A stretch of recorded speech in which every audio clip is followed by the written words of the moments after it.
Good evening, everybody. The topic that we are going to discuss today is a very important one. Since we are in the age of speed, the use of technology has become an integral part of our practical and academic lives. And the topic that we will shed light on today means a lot for us as EFL students and future teachers. The topic is going to be rethinking the ICT's role in EFL teaching and learning procedures, and we are going to focus on exploring the ICT's role in academic era. The work is going to be divided into 7 parts: an introduction, and we will talk in the second part about ICT's tools, then about benefits of ICTs in educational eras. Then we will be exploring the role of ICT in teaching and learning procedures. Then we are going to talk about barriers and limitations of ICT's programs used in teaching. Then we will suggest some solutions and a conclusion.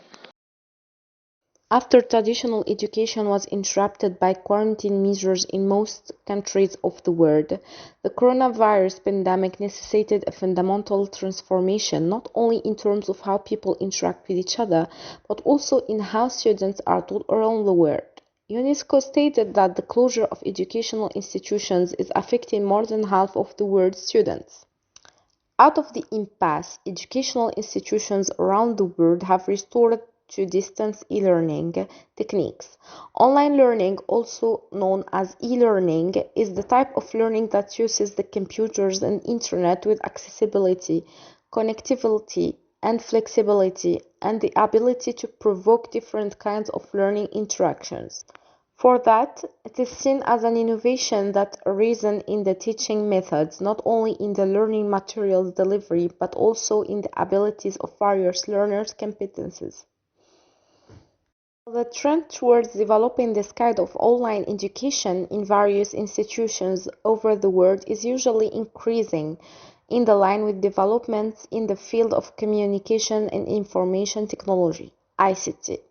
Now, the educational institutions all over the world are integrating ICTs in the teaching learning process in order to provide knowledge and skills to the learners to meet the challenges of educational environment.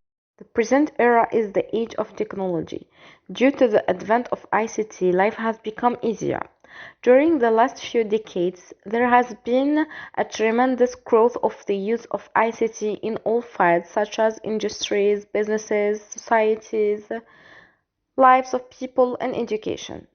Now the educational institutions all over the world are integrating ICTs with the teaching and learning process in order to provide knowledge and skills to the learners to meet the challenges of educational environment.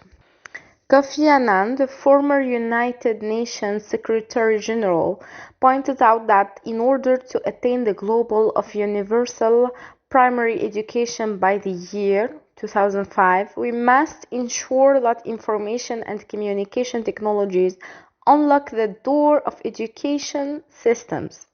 This indicates the growing demand and important place that ICTs could receive in education.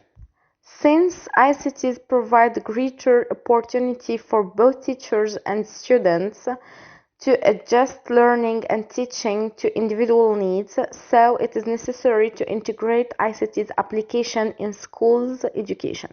ICT tools that are used in online classroom or online education are computer-aided instruction, computer-assisted learning, email, discussion forum, wikis, blogs, social media, YouTube, CCTV, video conferencing, teleconferencing, Google Earth, Google Maps, SchoolTube, TeachersTube, Flickr, Classroom 2.0ing, World Wide Web, social networks, class tools, Google Earth, Google Maps, MOOC, which is a massive open online course, and mobile learning, which is referred as mLearning.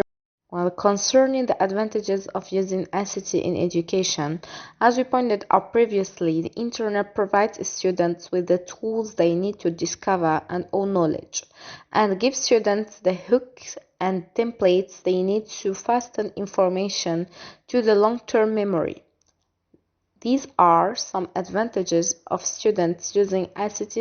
Well, in addition to the fact that ICT help us to save time, ICTs also help us to learn from anywhere on the globe. Also, it fosters convenience, which means the traditional classroom settings is boring at times. Worse even, you may not have time to get to class. Online learning allows you to learn even from your bed as long as you understand the content. You may learn from a place that you are comfortable with whenever you want. Also, ICTs reduces expenses, which means the fact that you learn from wherever you are means that there are no fuel or transport costs. This helps you to cut on expenses, especially if you have a tight budget. In this part of our research, the light is put on the role of ICT in learning and teaching procedures. Let's start by learning procedures. Obviously, ICTs help students through online resources. There are many different resources through which it will be helpful for students to understand topic and which they can learn from their place at any time. Then students can meet teachers online and get required knowledge about the subject as they are present. Also, students can have no limit of time and place. In this way, there are different apps through which teaching learning process is becoming more easy. These apps help both teachers and students to communicate with each other and get knowledge of particular subject. So these tools are helping teachers as well. On the other hand, ICT has a huge role in teaching procedures because it helps teachers in both pre-service and in-service teachers training. ICTs help teachers to interact with students. It is now replacing the ancient technology. As we know nowadays, students are always have competitive minds, so teachers must have the knowledge of the subject. This can be done through ICT. It helps also teachers in preparations for teaching. In order to introduce ICT in pre-service teachers' education, different methods and strategies are applied. Different tools are used such as word processing, database, spreadsheet, etc. Various technology-based plans are used to help the teachers for their practice teaching, which helps them also to be prepared to the use of their skills in the real classroom situation, and also make students for their future occupation and social life. Now moving to the most important point of this research, which is the barriers and limitations of the use of ICT in teaching program.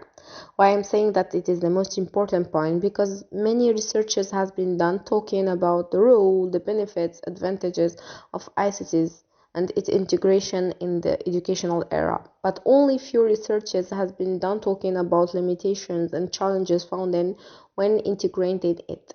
And this is what we are going in our research. We are going to fill the gap and talk about the challenges and the barriers found when using ICTs in teaching era programs.